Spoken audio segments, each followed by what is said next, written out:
নমস্কার সবাইকে। Health and family welfare department, যেটা ত্রিপুরা গভর্নমেন্টের একটা দপ্তর, সেই দপ্তরে নিয়োগ করা হইব। তো এই ভিডিওটা দেখলে তোমরা সম্পূর্ণ ক্লিয়ার হয়ে যাবে। দেখো কী কী পোস্ট থাকবো। এখানে কোনো ধরনের এক্সাম নাই, জাস্ট ইন্টারভিউর মাধ্যমে তোমাদের নিয়োগ হইব। তো এক এক করে আমি সম্পূর্ণ প্রসেসটা করি। দেখো পোস্টগুলো কী থাকবো, এবং তোমাদের ইন্টারভিউটা হইব এপ্রিল মাসের 8 তারিখ এবং সকাল 10টার থেকে সেই ইন্টারভিউটা নেওয়া হইব। সেটার জায়গাটা হচ্ছে গুরগাবস্তি, যেটা আগরতলা। এইবার দেখো পোস্টগুলো কই, তারপর আমি ডিটেলস করে তুমি ইন্টারভিউর মধ্যে কী কী থাকবো। দেখো 3টা পোস্ট থাকবো। একটা হচ্ছে গিয়ে অ্যাসিস্ট্যান্ট ডাইরেক্টর, আরেকটা হচ্ছে ডিভিশনাল অ্যাসিস্ট্যান্ট, আরেকটা হচ্ছে জুনিয়র অ্যাকাউন্টেন্ট।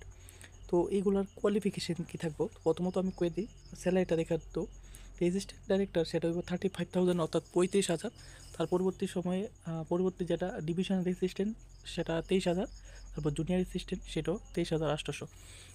তো সবগুলো পোস্ট কিন্তু ইউআর ক্যাটাগরি, মানে আনরিজার্ভ ক্যাটাগরিতে সবাই অ্যাপ্লাই করতে পারবো এখানে। তো এখানে হচ্ছে গিয়ে যে প্রফেশনাল বা কোয়ালিফিকেশান কী লাগবে, তো অ্যাসিস্ট্যান্ট ডাইরেক্টর যে নিয়োগ হবে, তো অবশ্যই সেখানে তোমাকে পোস্ট গ্রাজুয়েশন, অর্থাৎ কলেজের পরে আরও 2 বছর স্টাডি করার পর সেখানে সোশ্যাল ওয়ার্ক বা সোশ্যাল সায়েন্স বা সোশিওলজি এই নিয়ে তোমাকে অবশ্যই পোস্ট গ্রাজুয়েশন অর্থাৎ মাস্টার ডিগ্রি করা থাকতে হবে। জার্নালিজম অ্যান্ড মাস কমিউনিকেশন যে কোনো বিষয়ের উপরে তোমার পোস্ট গ্রাজুয়েশন অর্থাৎ মাস্টার ডিগ্রি থাকলে অবশ্যই অ্যাপ্লাই তোমরা এলিজিবল। তো এখানে দেখো এক্সপিরিয়েন্সটা হচ্ছে ম্যাটার করে। এক্সপিরিয়েন্স ক্যান্ডিডেট কিন্তু খুবই কম, এখানে 3 বছর কিন্তু অবশ্যই অভিজ্ঞতা থাকতে হবে। সেটা ভলেন্টিয়ারি যে ব্লাড ডোনেশন ড্রাইভ, এইসব ধরনের বিভিন্ন ধরনের গভর্নমেন্টের যে অর্গানাইজেশন বা করতে পারো যে বিভিন্ন ধরনের যে ক্যাম্প, ওইসবে তোমার পার্টিসিপেট করার অবশ্যই অভিজ্ঞতা থাকতে হবে। তাছাড়া should be regular voluntary blood donor. তারপরে বিভিন্ন ধরনের ব্লাড ডোনেশন ক্যাম্পের মধ্যে তোমার কাজ করার অভিজ্ঞতা অবশ্যই থাকতে হবে। তাছাড়া কম্পিউটার জানা থাকতে হবে, এবং কম্পিউটারের কাজগুলো তোমার অবশ্যই জানা থাকতে হবে। তাছাড়া হিন্দি, ইংলিশ এবং লোকাল ল্যাঙ্গুয়েজের সম্পর্কে তোমার অবশ্যই পাকড় থাকতে হবে।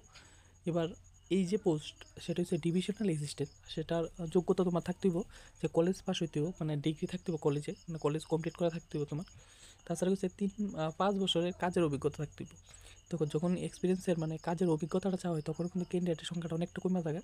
সেটা হচ্ছে প্রশাসনিক কোনো কাজের অভিজ্ঞতা, মানে গভর্নমেন্টের কোনো প্রজেক্ট বা কোনো ধরনের কন্ট্রাকচুয়ালি যে কোনো কিছুর মধ্যে কাজের অভিজ্ঞতা অবশ্যই থাকলে অ্যাপ্লাই করতে পারবা। তাছাড়া কিছু কম্পিউটার তোমার জানা থাকতে হবে, এবং এই যে কাজগুলো তোমার জানা থাকতে হবে, যেমন MS Word, Excel, PowerPoint, এগুলো কম্পিউটার ফাংশন। তাছাড়া জুনিয়র অ্যাকাউন্টেন্ট যে নিয়োগ করা হবে সেটাও তোমার কলেজ পাস করা থাকতে হবে। সেটা কমার্স নিয়ে গেছে, অ্যাকাউন্টেন্ট যেহেতু সেটা কমার্সের পার্ট। তো অবশ্যই সেখানে তোমাকে পোস্ট কোয়ালিফিকেশান মানে কি মানে এক্সপিরিয়েন্স থাকতে হবে, সেটা হচ্ছে 3 থেকে 5 বছরের কাজের তোমার অবশ্যই এক্সপিরিয়েন্স থাকতে হবে। কিছুর উপরে স্টেট অ্যাকাউন্টেন্ট ক্যাডার বা কোনো ধরনের অর্গানাইজেশন যেখানে তুমি অ্যাকাউন্টেন্ট নিয়ে তুমি হ্যান্ডেল করছো, ঠিক। তাছাড়া কম্পিউটার তোমাকে অবশ্যই হ্যান্ডেলিং করা জানতে হইব। এবার অ্যাপ্লাইং প্রসেসটা কী থাকবো, অবশ্যই তোমাদের সমস্ত ডকুমেন্টস একটা প্লেন পেপার মধ্যে অ্যাপ্লিকেশন লেখার পর তোমার সমস্ত ডকুমেন্টসগুলো সেগুলো প্রিন্ট না, সেটা বলতে পারো যে স্ক্যান করে একটা পিডিএফ তৈরি করে এই যে ইমেলটা দেওয়া আছে TSBTC10 agortala@gmail.com, সেই ইমেলের মধ্যে তোমরা অবশ্যই তোমাদের সেই যে পিডিএফটা তৈরি করছো, তোমার অ্যাপ্লিকেশন লেখার থেকে শুরু করে তোমার ভোটার আইডি সব কিছু স্ক্যান করে একটা পিডিএফের আকারে তৈরি করে অবশ্যই তাদের সেই ইমেলের মধ্যে তোমরা সেন্ড করে দিবা। তখন সেট করার পরবর্তীতে তোমরা ইন্টারভিউ লাগে ডাকানো হইব। সেই তোমার যে পিডিএফটা সেইখান থেকে তোমার মোবাইল নাম্বার নিয়ে সংগ্রহ করে তারা তোমাকে অবশ্যই কল করে পরবর্তী সময় জানাই দেওয়া হইব।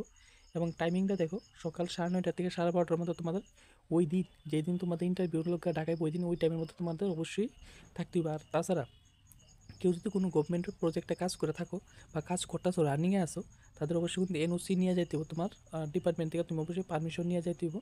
এবং তোমাদের ইন্টারভিউর যে ডেটটা দেখো, ইন্টারভিউ ডেটটা হইব 8/4 অর্থাৎ এপ্রিলের 8 তারিখ। আর এই যে লোকেশনটা দেখে রাখো এখানে, সেটা নোটিফিকেশানটা বেরিয়েছে Tripura state blood transfusion council, সেটা গুরগাবস্তি। তো অবশ্যই তোমরা health and family welfare department থেকে যে নোটিফিকেশানটা পারিছে সেটা লেগে সবাই অ্যাপ্লাই করো যার যার কোয়ালিফিকেশান মিলতে আছে। তো দেখোই আরেকটা ভিডিওতে। তো অবশ্যই ভিডিওগুলো সবাই শেয়ার করো। জয় মা ত্রিপুরেশ্বরী।